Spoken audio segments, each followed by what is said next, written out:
கிறிஸ்து இயேசுவிலும் அன்னை மரியாளிலும் எனக்கு மிகவும் பிரியமான அருமை குருக்களே, மிகவும் சிறப்பாக இந்த திருத்தலத்தின் அதிபராக மிக சிறப்பாக பணி செய்து கொண்டிருக்கின்ற தந்தை ஸ்டார்வின் அவர்களே, நம்முடைய தூத்துக்குடி மறை மாவட்டத்தின் முதன்மை குரு பேரருள் தந்தை ரவிபாலன் அவர்களே, மற்றும் வந்திருக்கின்ற அனைத்து தந்தையர்களே, அருள் சகோதரிகளே, பெரியவர்களே, இந்த பெரிய கூட்டத்தை எல்லாம் சமாளித்து கொண்டிருக்கின்ற பெரியவர்களே, நல்லுள்ளம் கொண்டவர்களே, அன்பு பெற்றோர்களே, உங்கள் அனைவருக்கும் இயேசு கிறிஸ்துவின் நாமத்திலே என்னுடைய வாழ்த்துதலையும் வணக்கத்தையும் தெரிவித்துக் கொள்கிறேன். இன்றைய நாள் ஒரு அருமையான நாள். இந்த நாளிலே நாம் நற்கருணையை பற்றி தியானிக்க வந்திருக்கிறோம். இந்த நற்கருணை மிகவும் அற்புதமான ஒன்று. இன்றைய வாசகத்தை நாம் கேட்டோம். அந்த வாசகத்தில் இருந்து நாம் அறிய வருவது என்னவென்றால், நமது ஆண்டவராகிய இயேசு கிறிஸ்து காட்டி கொடுக்கப்பட்ட அந்த இரவில், அது ஒரு வார்த்தை, ஆனால் மிகவும் அபாயகரமான வார்த்தை. ஆண்டவராகிய இயேசு தன்னுடைய உடலையும் இரத்தத்தையும் தருகின்ற அந்த அற்புதமான நிகழ்ச்சி, அந்த நிகழ்ச்சி நடக்கின்ற பொழுது என்ன நடக்கிறது என்பதை நாம் பார்க்க வேண்டும். நமது ஆண்டவராகிய இயேசு கிறிஸ்து காட்டி கொடுக்கப்பட போகின்றார். காட்டி கொடுத்தல் அப்படின்றது ஒரு அபாயகரமான வார்த்தை, யாரும் விரும்பாத வார்த்தை. அதாவது அந்த ஒரு மனிதனுக்கு உலை வைக்கின்ற அந்த நிகழ்ச்சி நடக்க போகின்றது. ஆனால் அந்த நேரத்தில் நமது ஆண்டவராகிய இயேசு கிறிஸ்து தன்னை வழங்கும் ஒரு நிகழ்ச்சியை நாம் பார்க்கின்றோம். தன்னை மக்களுக்காக கையளிக்கின்ற ஒரு நிகழ்ச்சியை பார்க்கின்றோம். தன்னை முழுவதுமாக ஒரு கொடையாக அர்ப்பணிக்கின்ற ஒரு நிகழ்ச்சியை பார்க்கின்றோம். காட்டி கொடுக்கப்பட்ட இரவு ஒரு விருந்தாக மாறுகிறது, ஒரு விழாவாக மாறுகிறது, ஒரு அர்ப்பணமாக மாறுகிறது. கடவுளால் தான் அது முடியும். காட்டி கொடுக்கப்பட்ட இரவில் காட்டி கொடுப்பவன் அங்கே இருக்கிறான். அந்த நேரத்திலும் ஆண்டவர் அதை அன்பின் நிகழ்ச்சியாக மாறிவிடுகிறார், அன்பின் மறைபொருளாக மாற்றிவிடுகிறார். அவனுக்கும் ஆசீர் வழங்குகிறார், அவனையும் அரவணைத்து ஆசீர்வதிக்கிறார். அந்த நேரத்தில் நீங்கள் இந்த அப்பத்தை எடுத்து உண்ணுங்கள், இது என்னுடைய உடல் என்று சொல்லுகிறார். இந்த ரசத்தை நீங்கள் பருகுங்கள், இது என்னுடைய இரத்தம் என்று சொல்லுகிறார். இது உங்களுக்கு மீட்பளிக்கும், வாழ்வளிக்கும், உங்கள் வாழ்வுக்காக என்னுடைய உடலையே கொடுக்கிறேன், இதை நீங்கள் உண்டு மகிழுங்கள் என்று சொல்லுகிறார். தன்னை காட்டி கொடுப்பவனுக்கும் அந்த விருந்தில் பங்களிக்கிறார், அந்த விழாவில் பங்களிக்கிறார். அது இரவு விருந்து, பாஸ்கா விருந்து, அற்புதமான விருந்து. அந்த விருந்திற்காக காத்து கொண்டிருந்தார்கள் எல்லாரும். அன்புக்குரியவர்களே, அந்த நேரத்தில் நமது ஆண்டவராகிய இயேசு இதை செய்கிறார். 3 நாட்களுக்கு பிறகு அவர் இறந்து போகிறார். அவர் இறப்போடு எல்லாமே நின்று விடவில்லை, அவர் உயிர்த்து விட்டார். கல்லறையில் இன்று மாவீரராக உயிர்த்து விட்டார். அவர் உயிர் வாழ்கின்றார். நான் உலக முடிவு வரை என்னாலும் உங்களோடு இருக்கிறேன் என்று சொன்னார். அதை நிரூபிக்க இந்த நற்கருணையில் தன்னுடைய பிரசன்னத்தை அவர் தந்து கொண்டிருக்கிறார். அவர் வாழும் கடவுள், இயங்கும் கடவுள், இயக்கிக் கொண்டிருக்கின்ற கடவுள், நம் அனைவரையும் அன்பு செய்கின்ற கடவுள், நம்முடைய வாழ்வின் மையமாக இருக்கின்ற கடவுள். அதை நாம் கண்டுணர வேண்டும். அவ்வாறு கண்டுணர்கின்ற பொழுதுதான் அந்த நற்கருணையின் அன்பு நமக்கு தெரியும். இப்பொழுது நற்கருணை மக்கள் வாழ்வின், கிறிஸ்தவ மக்களின் வாழ்வின் வழிபாட்டிலும் மைய இடம் பெறுகிறது. இயேசுவை அன்றி, நற்கருணையை அன்றி ஒரு ஆன்மீகத்தை நாம் கண்டுபிடிக்க முடியாது, ஒரு வாழ்வை நாம் கண்டுபிடிக்க முடியாது.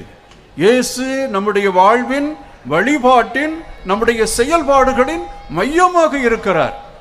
எந்த காரியத்தை செய்தாலும் இயேசு நம்மோடு வருகிறார். ஒரு தும்மல் வருகிறது என்று வைத்துக் கொள்ளுவோம், நம்மை அறியாமலே என்ன வார்த்தை சொல்லுகிறோம்? இயேசுவே என்ன ரட்சியம். அதே போல மரங்களை கட்டிக்கொண்டு கடல் அலைகள் போடுவோம், இயேசுவே, மாதாவே, அந்தோனியாரே என்று சொல்லுகிறோம். நம்மை அறியாமலே இந்த வார்த்தைகள் நம்முடைய நாடி நரம்புகளில் ஓடி அப்படியே இரண்டரை கலந்து விட்டன. இயேசுவை மறுத்து இயேசு இல்லாமல் நமக்கு ஒரு ஆன்மீகமே இல்லை. எனவே கிறிஸ்தவ வாழ்வின், கிறிஸ்தவ மக்களின் வாழ்வும் வழிபாட்டின் மையமாக இருக்கக்கூடியவர் நம்முடைய ஆண்டவர் இயேசு கிறிஸ்து. அந்த மையமாக இருக்கக்கூடிய ஆன்மீகத்தில் அவர் என்ன சொல்லுகிறார்? இன்றைய நற்செய்தியின் வழியாக அல்லது இன்றைய நிருபத்தின் வழியாக அவர் சொல்லுவது என்ன? நீங்கள் உங்கள் பகைவரையும் அன்பு செய்ய வேண்டும், அவர்களை திரும்பி கொணர வேண்டும், உங்கள் விருந்தில் அவர்களுக்கு பங்கு கொடுக்க வேண்டும், உங்கள் வாழ்வில் பங்கு கொடுக்க வேண்டும். ஒருவேளை அவன் உங்களை காட்டிக் கொடுப்பான், உங்கள் வாழ்வுக்கு உலை வைப்பான். அவனும் உங்கள் நண்பன், அவனும் கடவுளால் படைக்கப்பட்டவன், அவனும் மீட்பு பெற வேண்டிய நிர்பந்தத்திற்கு உள்ளானவன். அந்த நேரத்திலும் நீங்கள் அந்த ஆன்மீகத்தை கடைபிடிக்க வேண்டும் என்று யாராவது சொல்ல முடியுமா? இதிலிருந்து இந்த ஆன்மீகத்தை நாம் கண்டுகொள்ள முடியும். அன்புக்குரியவர்களே, அதுதான் நம்முடைய கிறிஸ்தவ வாழ்வின் மையமாக இயேசு இருக்கிறார், நம்முடைய ஆன்மீகமாக இருக்கிறார், நம்மை வழிநடத்தி கொண்டிருக்கிறார். விரும்பியோ விரும்பாமலோ அவர் நம்முடைய சிந்தனைகளோடும் நம்முடைய எண்ணங்களோடும் நாடி நரம்புகளோடும் வாழ்வோடும் அவர் ஒன்றித்து விட்டார். அவரிடமிருந்து நம்மை பிரிக்க முடியாது. பவுல் அடிகளார் சொன்னது போல, ஆண்டவராகிய கடவுள் கிறிஸ்துவின் வழியாக காட்டின அந்த அன்பில் இருந்து என்னை பிரிப்பவன் யார்? வேதனையோ கலாபனையோ சாவோ, சாவு கூட அந்த அன்பில் இருந்து என்னை பிரிக்க முடியாது. பிரிக்க முடியாத அன்பை அந்த சாவு கூட செய்ய முடியாது. ஆனால் அந்த சாவிலும், சாவு நடக்கப் போகின்ற அந்த நேரத்திலும் அதை துக்கமாக கொண்டாமல் வாழ்வின் கொண்டாட்டமாக, திருவிழாவாக கொண்டாடியவர் நமது ஆண்டவர் இயேசு கிறிஸ்து.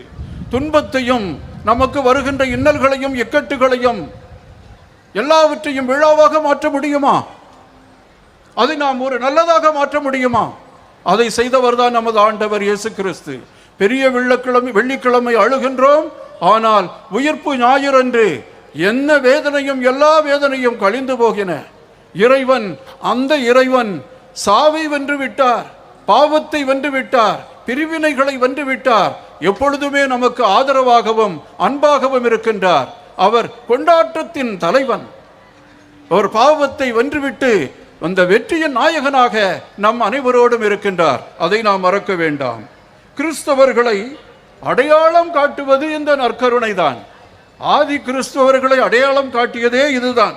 இதை நாம் நேர் கொள்ள வேண்டும். நற்கருணை நாதர் முன்னால் நீங்கள் வரும் பொழுது உங்களை நான் பாராட்ட மாட்டேன் என்று 11ஆம் அதிகாரத்தில், 1 கொரிந்தியர் 11ஆம் அதிகாரத்தில் பவுலடிகளார் சொல்லுகிறார். நீங்கள் நற்கருணை விருந்தை கொண்டாட வரும் பொழுது நான் உங்களை பாராட்ட மாட்டேன். ஏனென்றால் நன்மையை விட தீமையே அதிகம் விளைகிறது. நீங்கள் ஒருவர் ஒருவருக்காக பகிர்ந்து கொடுப்பதில்லை, சமபந்தி நீங்கள் உண்டாக்குவதில்லை. இன்றைய நற்செய்தியின் தலைப்பை பாருங்கள், சமபந்தி, சமச்சீரான பந்தி. அதாவது அந்த காலத்தில் 4 விஷயங்கள் நடந்தேறின. உங்களுக்கு தெரியும், ஆதி திருச்சபையை வழிநடத்தியது இந்த 4ம் தான். ஜெபிப்பது, இறை வார்த்தையை கேட்பது, அகப்பே, நட்புறன் உறவாடுவது, கொய்னோனியா, ஆண்டவருடைய அப்பத்தை பிட்டு உண்பது. இந்த 4 நிகழ்ச்சிகளும் ஆதி திருச்சபையின் ஆணித்தரமாக அல்லது ஃபவுண்டேஷன் ஸ்டோன்ஸ் சொல்லுவாங்க இல்லையா, அடிக்கற்களாக இருந்தன. ஜெபம் செய்ய அவர்கள் முன்வந்தார்கள். இந்த 4ஐயும் அவர்கள் சேர்ந்து வரும் பொழுது செய்து கொண்டே இருந்தார்கள். அதில் மிகவும் முக்கியமானது அகப்பேயும் கொய்னோனியாவும். அகப்பே அப்படி என்றால் அன்பு உணவு, அன்பு உறவு, மக்களை எல்லாம் ஒன்று சேர்ப்பது. அதுதான் நட்புடன் உறவாடுவதிலும் என்று மொழிபெயர்க்கப்பட்டிருக்கிறது. அந்த அகப்பே என்ற உணவு எதை குறிக்கிறது என்றால், உண்மையான விருந்தை கொண்டாடுவதற்கு முன்னால், அதாவது அப்பத்தை பிட்டு இயேசுவை மற்றவர்களுக்கு கொடுப்பதற்கு முன்னால் அவர்கள் வீட்டில் இருந்து கொண்டு வந்த உணவை மற்றவர்களோடு பகிர்ந்து உண்டார்கள். இது அடிக்கடி நடந்தது. பசித்தவர்கள், ஓரங்கட்டப்பட்டவர்கள், வேலையில்லாதவர்கள் எல்லாரும் அந்த பந்தியில் வந்து கலந்து கொண்டார்கள். நல்ல நல்ல சாப்பாடை எல்லாம் கொண்டு வந்து அவர்களுக்கு பகிர்ந்தளித்தார்கள். அப்பொழுது அங்கே சமத்துவம் நிலவியது. எல்லாருமே மிகுந்த சந்தோஷப்பட்டார்கள். ஆதி திருச்சபையே இந்த அடித்தளத்தில் தான் கட்டி எழுப்பப்பட்டது என்றால் உங்களுக்கும் எனக்கும் வியப்பாக இருக்கிறது அல்லவா? ஆனால் இந்த நிலையில் அங்கே ஒரு சோர்வு நடந்தது. ஒரு சில ஏழைகள் வருவதற்கு முன்னால், அந்த சமத்துவ பந்தியை திடப்படுத்துவதற்கு முன்னால் கொண்டு வந்த எல்லா உணவையும் அவர்களே உண்டுவிட்டு ஏப்பமிட்டார்கள். பின்னால் வந்தவர்களோ மிகவும் பசியால் வாடி கஷ்டப்பட்டார்கள். இதை பவுலடிகளார் பார்த்தார். உடனடியாக அவருக்கு கோபம் வந்துவிட்டது. கொரிந்து நகர மக்களை பார்த்து அவர் சாடுகிறார். நீங்கள் திருவிருந்திற்கு வரும் பொழுது அங்கே நல்லதை விட கெட்டதுதான் ஏற்படுகிறது. ஏனென்றால் நீங்கள் உங்கள் உணவை உண்டு கொள்ள முந்திவிடுகிறீர்கள். நீங்கள் வயிறு குடைக்க உண்டு விட்டு ஏழையாக வருபவர்களுக்கு நீங்கள் பகிர்ந்தளிப்பதில்லை. இது கண்டிக்கத்தக்கது என்றார். அப்படி என்றால் பகிர்தலுக்கு எதிராக யார் யாரெல்லாம் இருக்கிறார்களோ அவர்களை கண்டிக்கிறார். நம்முடைய திருச்சபையானது அந்த நற்கருணை, அந்த விருந்தில் அடித்தளமாக கொண்டது. அதை நாம் மறக்கக்கூடாது. நற்கருணை விருந்தை எல்லாருக்கும் கொடுக்கிறோமே, அதற்கு முன்னால் பசியாய் இருக்கிறவனுக்கு பசியை உணவு கொடுத்தோமா என்பதை பார்க்க வேண்டும். அது மிகவும் முக்கியமானது. கிறிஸ்தவர்கள் தம்மையை அடையாளப்படுத்துவது இதுதான். அப்ப கிறிஸ்தவர்களில் யாருமே பசியாக இருக்கக்கூடாது. எல்லாரும் ஆண்டவரின் உணவை உண்பதற்கு முன்னால் பசியாற வேண்டும். அதற்கு திருச்சபையானது உதவி செய்ய வேண்டும். அதனால்தான் நிறைய சேரிட்டபிள் இன்ஸ்டிடியூஷன்ஸ் என்று சொல்லுவாங்க இல்லையா, தர்மம் செய்யக்கூடிய நிறைய அந்த நிறுவனங்கள் கத்தோலிக்க திருச்சபையால் உருவானது. ஏழைகளை பசியாக விட்டுவிட்டு நற்கருணையை நாம் கொண்டாட முடியாது. அது ஆண்டவருக்கு செய்கின்ற துரோகம் என்று கருதினார்கள். அப்போ நற்கருணை எந்தெந்த ஆன்மீகத்தை எல்லாம் நமக்கு தருகிறது என்று பார்த்தீர்களா?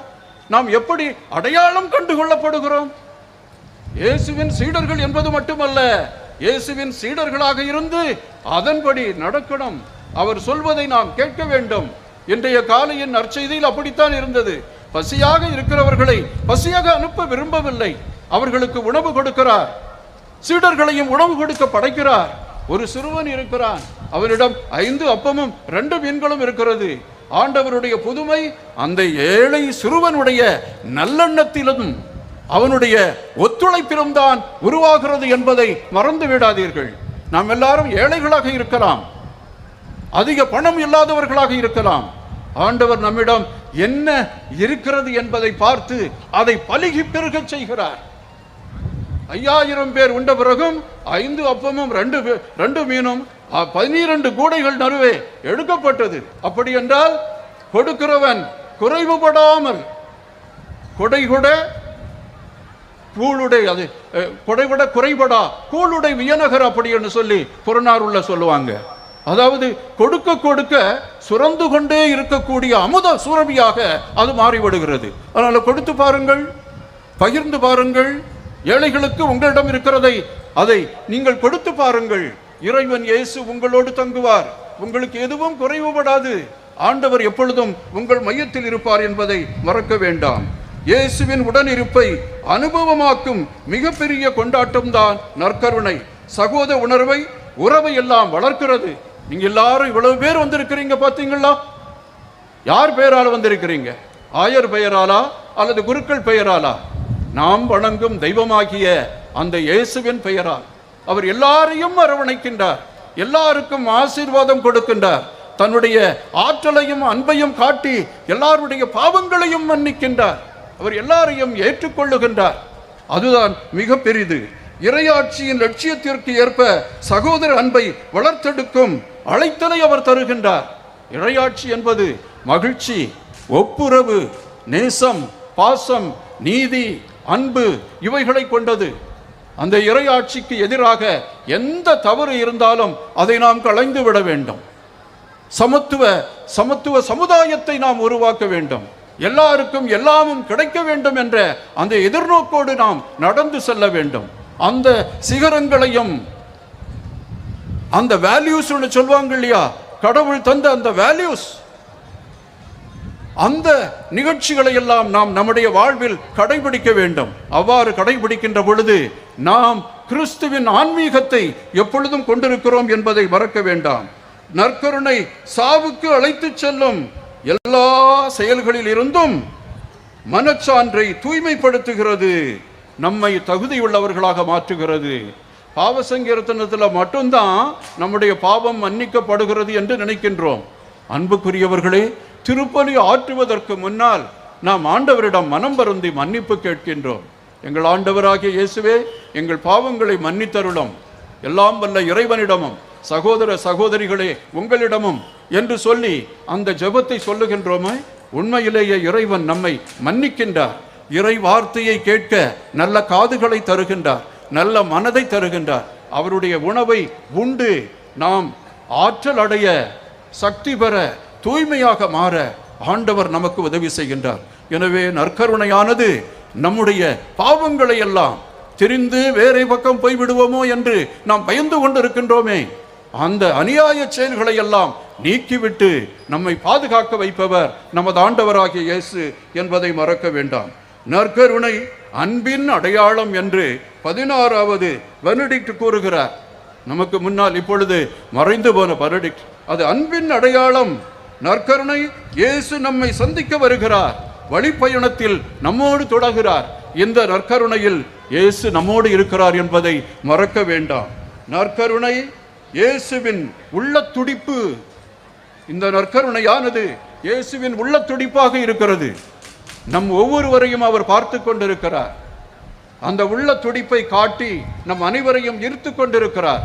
நம்மை அன்பு செய்கிறார், நம்மை நிராகரிக்க மாட்டார், நம்மை கைவிட மாட்டார். உன்னை நான் எப்பொழுதும் பாதுகாப்பேன், உனக்கு உறுதுணையாக இருப்பேன், உன்னை விட்டு விலக மாட்டேன் என்று சொல்லக்கூடிய அந்த இயேசு இந்த நற்கருணை பிரசன்னத்தில் இருக்கிறார் என்பதை நீங்கள் மறக்காதீர்கள். ஆண்டவர் உங்கள் அனைவரையும் ஆசீர்வதித்துக் கொண்டே இருக்கிறார். எனது சதையை உணவாக கொடுக்கிறேன், அது உலகு வாழ்வதற்காக கொடுக்கிறேன். கிறிஸ்தவ மக்களின் வாழ்வு நற்கருணையில் இருந்து வருகிறது. அன்புக்குரியவர்களே, இயேசுவிடமிருந்து வருகிறது. எனவே வாழ்வதரும் இந்த நற்கருணையை இறைவன் நமக்கு அவர் கையளிக்கின்றார் என்பதை மறக்க வேண்டாம். நற்கருணை திருச்சபையை கட்டி எழுப்புகிறது, திரு அவை நற்கருணையை உருவாக்குகிறது. கிறிஸ்துவை சந்திப்பதை விடவும் நற்செய்தியை கேட்பதை விடவும் வேறு அழகானது எதுவுமே இல்லை. ஆண்டவர் இயேசுவை என்றைக்காவது முழுமையாக சந்தித்து இருக்கிறீர்களா? ஒரு சக்கேயுவை போல, ஒரு சமாரிய பெண்ணை போல, ஒரு ஏழை கண்டறியாதவனை போல, ஆண்டவரே, தாவீதின் மகனே, பாவியாகிய என்மேல் இரக்கமாயிரும். இது ஒரு மனவலிய ஜெபமாக சொல்லலாம். ஆண்டவரே, உயிர் வாழும் கடவுளின் திருமகனே, என் பேரில் இரக்கமாயிரும் என்று சிறிய ஜெபத்தை சொல்லுங்கள். ஜெபமாலையை போல வல்லமை உள்ள ஜெபம் இது. அந்த ஜெபத்தை சொன்னோம் என்றால் கண்டிப்பாக கடவுள் நமக்கு பலன் தருவார். அந்த கண் இல்லாதவனுக்கு ஆண்டவர் கண் பார்வை கொடுத்தார். நடக்க முடியாதவர்களை எழுந்திரு என்று சொன்னார். ஆண்டவர் அந்த அளவுக்கு மிகவும் அற்புதமானவர் என்பதை மறந்து கொள்ள வேண்டாம். அவரை அறிந்து கொள்வதும் அவரோடு நமக்குள்ள உறவை பிறருக்கு எடுத்துரைப்பதும் இது நற்கருணை நமக்கு உதவி செய்கின்றது. அடுத்து நீங்கள் பாருங்கள், நற்கருணை கிறிஸ்தவ வாழ்வின் ஊற்றும் உச்சமுமாக இருக்கிறது. நற்கருணை இல்லாமல் கிறிஸ்தவ வாழ்வு இல்லை. நற்கருணை இல்லாமல் கிறிஸ்தவ புண்ணியங்களை நாம் நினைத்து பார்க்க கூட முடியாது. நற்கருணையும் அந்த ஆண்டவருடைய இறை வார்த்தையும் இரண்டு கண்களாக நாம் போற்றுகின்றோம். இந்த நற்கருணை வாழ்வும் இந்த நற்கருணை விசுவாசமும் வேறு எந்த சமயத்திலும் கிடையாது. நாம் பிரிந்து போன சகோதரர்கள் கூட இறை வார்த்தையை தான் கொண்டாடுவார்கள். ஆனால் நற்கருணையை 6ஆம் அதிகாரத்தில் நம்முடைய யோவான் எழுதக்கூடிய அந்த செய்திகளையும் இறையியல் கருத்துக்களையும் ஆண்டவருடைய தணிக்க முடியாத அன்பையும் அவர்கள் அதை எடுத்துச் சொல்வதில்லை. ஆனால் ஆதியிலிருந்தே அந்த இறையியல் கருத்துக்களால் திருச்சபையானது புனிதமடைந்தது. அதை மறுபடியும் ஏற்று அதை வாழ்ந்து கொண்டிருக்கிறது. அதுதான் திருச்சபை என்பதை நீங்கள் மறக்கக்கூடாது. நற்கருணை வானத்தையும் வையத்தையும் இணைக்கிறது. வானம் வெகு தூரம் இல்லை, கடவுள் நமக்கு அருகில் வந்து விட்டார் என்பதை இது நமக்கு எடுத்து காட்டுகிறது. நமது ஆண்டவராகிய இயேசு வானத்திலிருந்து கீழே இறங்கி வந்தார். அவரை ஆண்டவர் அனுப்பினார். காலம் நிறைவுற்ற பொழுது, அன்புக்குரியவர்களே, நாம் எல்லாரும் தெரிந்திருக்க வேண்டும், காலம் நிறைவுற்ற பொழுது கடவுள் தமது மகனை நிலையான வாக்கை உலகுக்கு அனுப்பி வைத்தார். தூய ஆவியின் வழியாக அவர் இந்த உலகிற்கு அவரை அனுப்பினார். அவர் உடலெடுத்து மனிதரானார். அவர் நம் மத்தியிலே இருந்து வாழ்ந்து வந்தார். நம்மை போல உடலெடுத்து பாவம் தவிர எல்லாவற்றிலும் நம்மை போல் வாழ்ந்து வந்தார். அவர்தான் என் உடலை உண்டு என் இரத்தத்தை குடிப்பவன் முடிவில்லாத வாழ்வை கொண்டிருப்பான் என்று நமக்கு சொல்லுகின்றார். ஆண்டவர் எப்பொழுது மனித உடலை எடுத்தாரோ மனித உடல் புனிதமாக மாறிவிட்டது. அந்த கருத்தை திருச்சபை பெற்றுக்கொள்வதற்கு நிறைய ஆண்டுகளானது. நமது ஞான தகப்பன் சபரியார் கூட தன்னுடைய உடலை வருத்திக் கொள்வாராம், அடித்துக் கொள்வாராம், காயப்படுத்திக் கொள்வாராம். அந்த காலத்தில் அது ஒரு ஆன்மீகமாக இருந்தது. அன்புக்குரியவர்களே, உடல் கடவுளுடைய ஆலயம். இயேசு எப்பொழுது மனிதனாக உடல் எடுத்தாரோ நம்முடைய உடல் தெய்வீகத்தை பெற்றுவிட்டது. அதை நாம் மறக்கக்கூடாது. கடவுள் தன்னுடைய உடலை பிறருக்கு கொடையாக கொடுத்து அவர்களுக்கு நிலைவாழ்வை கொடுக்கின்றார். உங்களுக்கு என்றுமுள்ள வாழ்வை தருவேன், நிலையான வாழ்வை தருவேன். என்னை உண்டு என் இரத்தத்தை குடிப்பவன் நிலைவாழ்வை கொண்டுள்ளான் என்று சொல்லுகிறார். என் ஆன்மாவை நீங்கள் உண்டால் உங்களுக்கு வாழ்வு என்று சொல்லவில்லை. அப்படி என்றால் இந்த உடலினால் இந்த உலகத்தை புனிதப்படுத்துகின்றார். இந்த உடலினால் இந்த உலகத்தை ஆசீர்வதிக்கின்றார். இந்த உடலினால் இந்த உலகத்தை மீட்கின்றார். நீங்களும் நானும் இந்த உடலினால் கண்டிப்பாக மீட்க முடியும். ஒரு குழந்தையை கையில் எடுத்து வைத்திருக்கின்ற பொழுதும், ஒரு நோயாளியை அரவணைக்கின்ற பொழுதும், அவரை ஆஸ்பத்திரிக்கு எடுத்து செல்லுகின்ற பொழுதும் நீங்கள் கிறிஸ்துவாக மாறிவிடவில்லையா?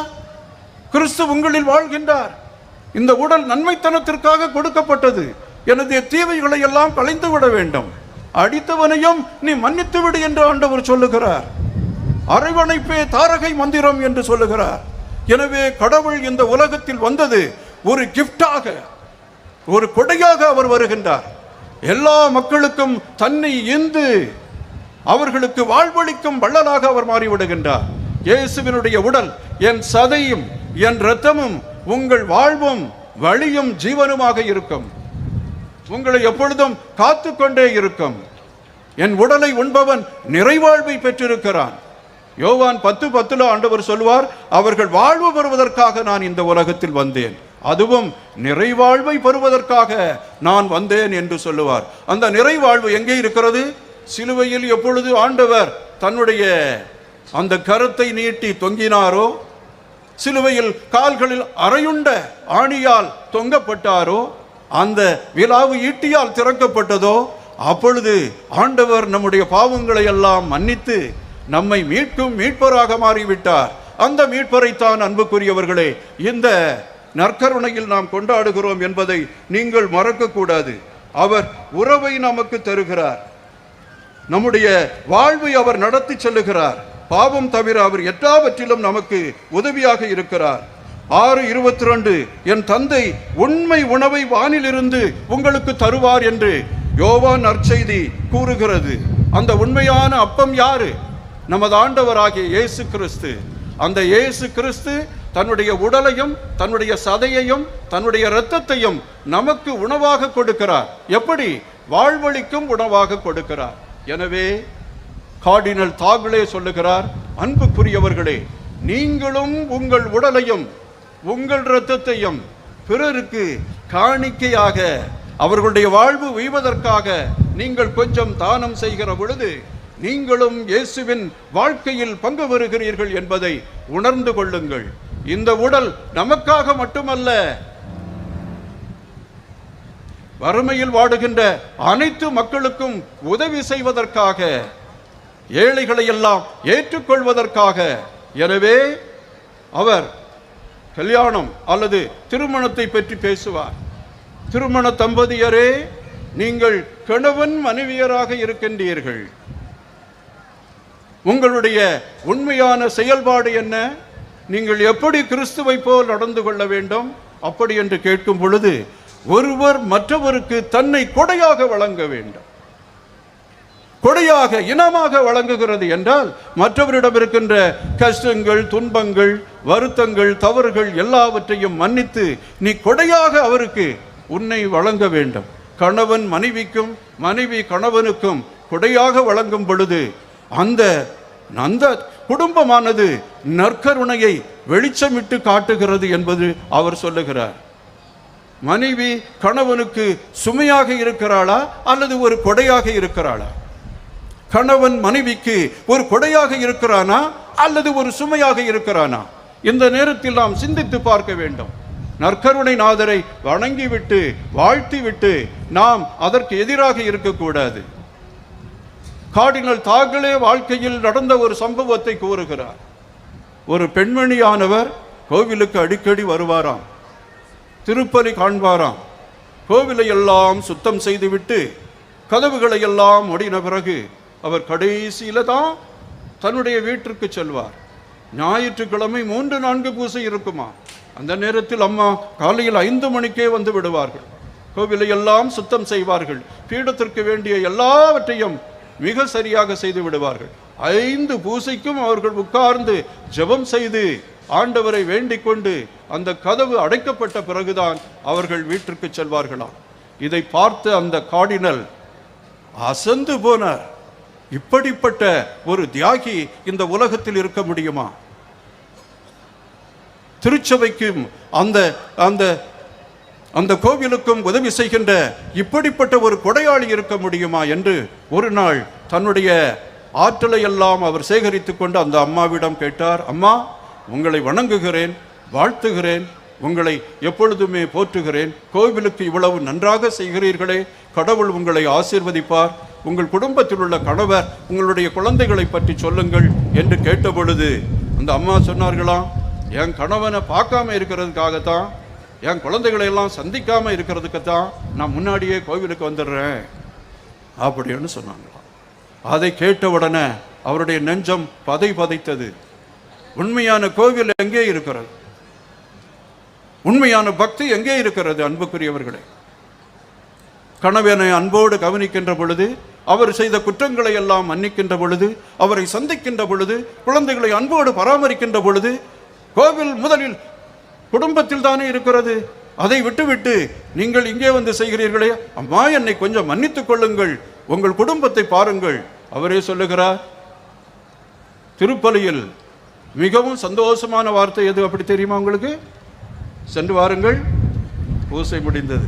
அதை கேட்ட உடனே எல்லாருக்கும் ரொம்ப சந்தோஷமா இருக்கும்.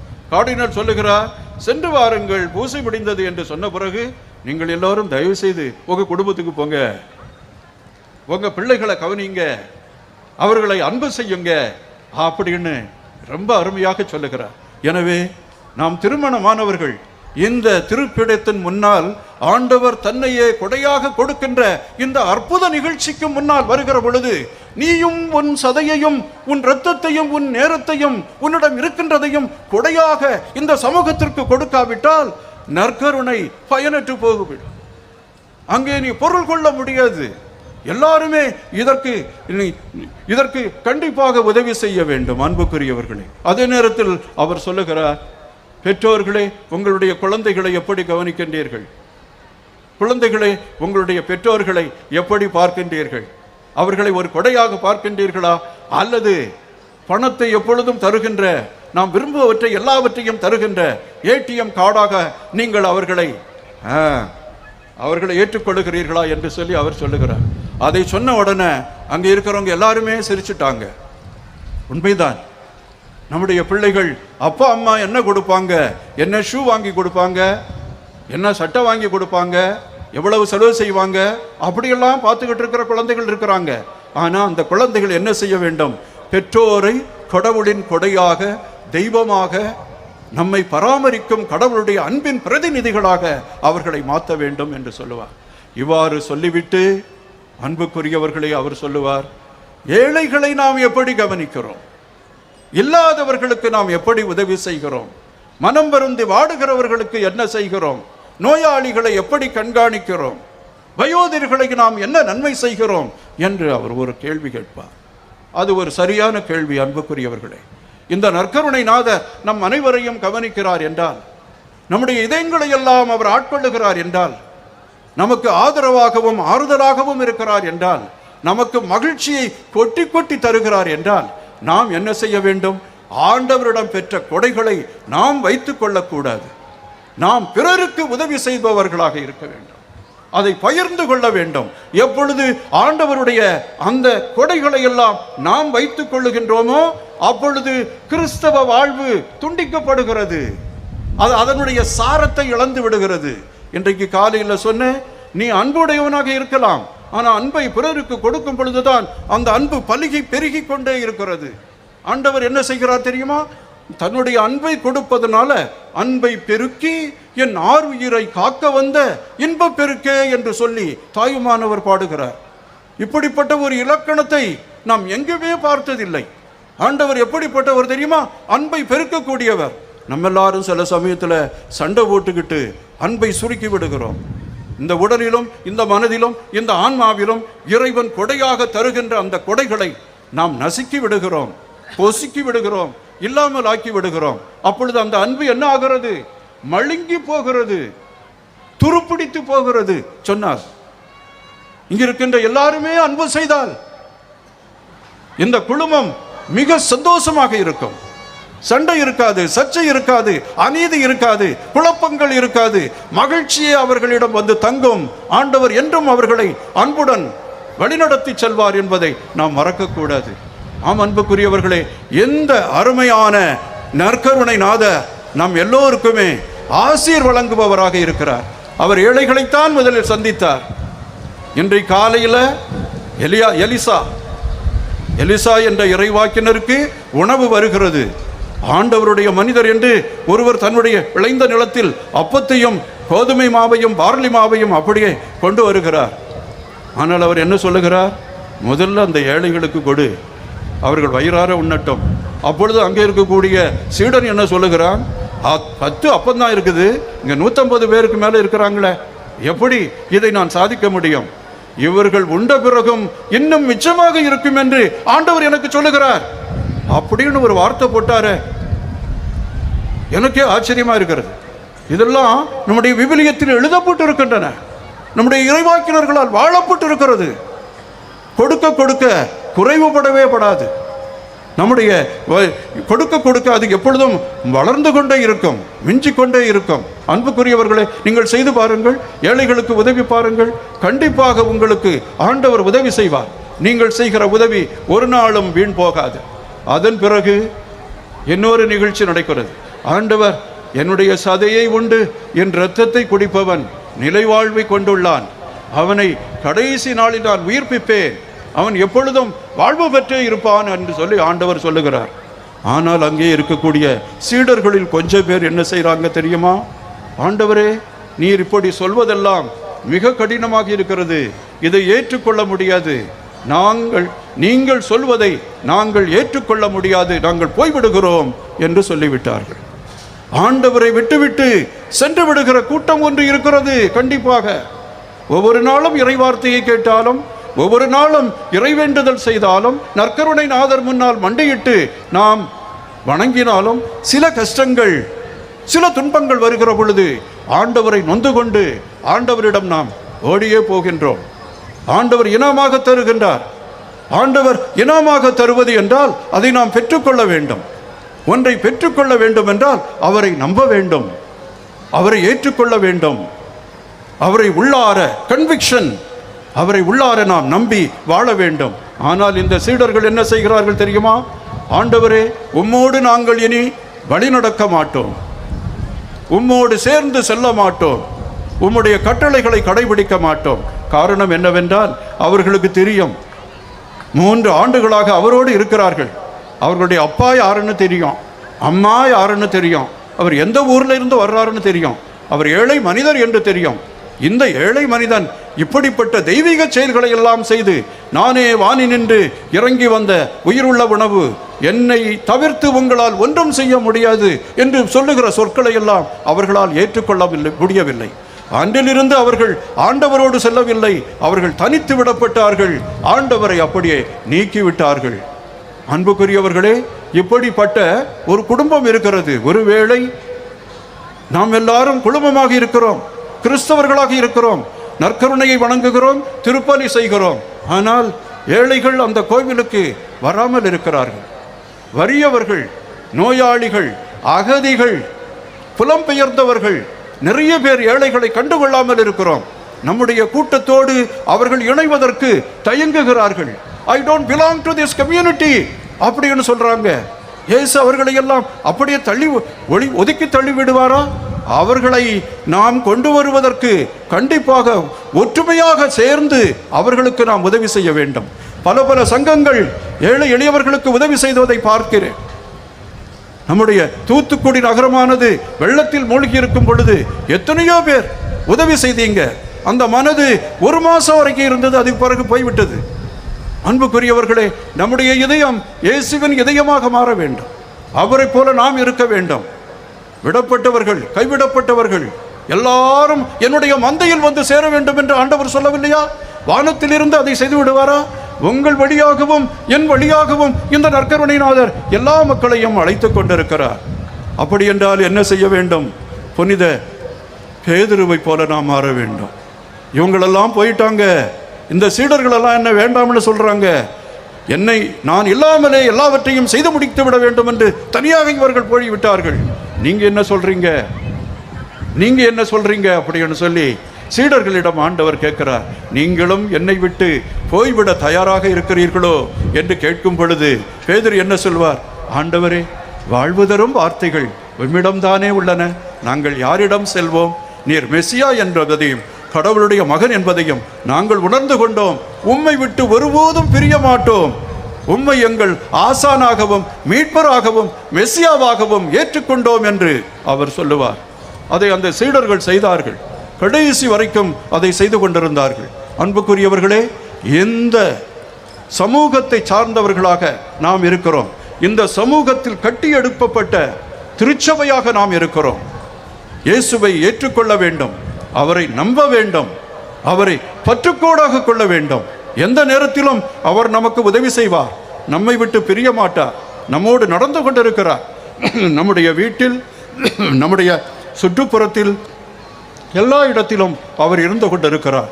அவரை வணங்குவதோடு மட்டுமல்லாமல் அவரை நம்புகின்ற நாம் எல்லோரும் நம்முடைய நம்பிக்கையின் வழியாக ஆண்டவர் எதை செய்ய விரும்புகிறாரோ அதை நாம் செய்த அனுமதிக்க வேண்டும். அதுதான் உண்மையான நம்பிக்கை.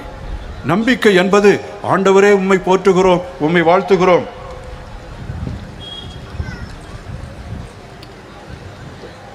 நன்றி, ஆண்டவரே உம்மை போற்றுகிறோம், உம்மை வாழ்த்துகிறோம் என்பது மட்டுமல்ல நம்பிக்கை.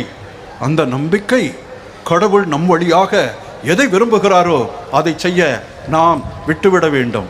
அன்னை மரியாள் கடவுளை நம்பினார்கள். அவர் வழியாக என்ன வந்தது? இயேசு இந்த உலகத்தில் வந்தார். தன்னுடைய சதையை நமக்காக கொடுக்கின்ற, கிஃப்டாக கொடுக்கின்ற, கொடையாக கொடுக்கின்ற அந்த மகன் இந்த உலகத்தில் வந்தார். கடவுளுடைய திருவுளத்தை தன்னுடைய நம்பிக்கையின் வழியாக இந்த உலகத்தில் வெளிப்படுத்தியவர் அன்னை மரியாள். அந்த மரியாளை வணங்கிதான் ஆறுதலை பற்றி செல்லுகின்றோம். ஒவ்வொரு நாளும் இந்த நற்கருணை நாதரிடம் வேண்டி நமக்காக ஜெபிக்க அந்த அன்னை தயாராக இருக்கின்றார்கள். எனவே நம்முடைய வாழ்விலும் அன்புக்குரியவர்களே, நம்மை நினைத்துக் கொள்வோம், ஆண்டவரை வணங்குவோம். இறுதியாக ஆண்டவருக்கு பின்வரும் பாடலை பாடி இந்த நற்கருணை விழாவின் சிறப்புதனை உங்களோடு பகிர்ந்து கொண்டு ஆண்டவருக்கு நன்றி செலுத்த விரும்புகிறேன். முடிவில்லாத வாழ்வை தேடி வருகிறேன் இறைவா, உன் முன்னிலையில் மண்டியிட்டு கிடக்கிறேன் ஏசையா. முடிவில்லாத வாழ்வை தேடி வருகிறேன். நானே உயிர் தரும் உணவு என்ற வார்த்தையின் பொருள் என்னவோ? நானே உயிர் தரும் உணவு என்ற வார்த்தையின் பொருள் என்னவோ? உன் உடலை உண்ணும் எனக்கென்றும் துயர் இல்லையோ, துன்பமில்லையோ, பசியும் இல்லையோ, முடிவில்லாத வாழ்வை தேடி வருகிறேன். இறைவா, உன் முன்னிலையில் மண்டியிட்டு கிடக்கிறேன். ஏசையா,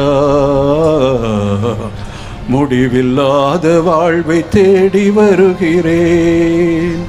நானே உயிர் தரும் ஊற்று என்ற வார்த்தையின் பொருள் என்னவோ, உன் உயிரை உண்ணும் எனக்கென்றும் இறப்பில்லையோ, துயரில்லையோ, துன்பமில்லையோ, முடிவில்லாத வாழ்வை தேடி வருகிறேன். இறைவா,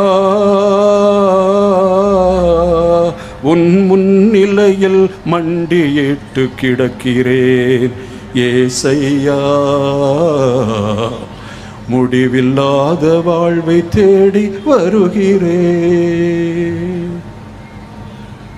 Praise the Lord.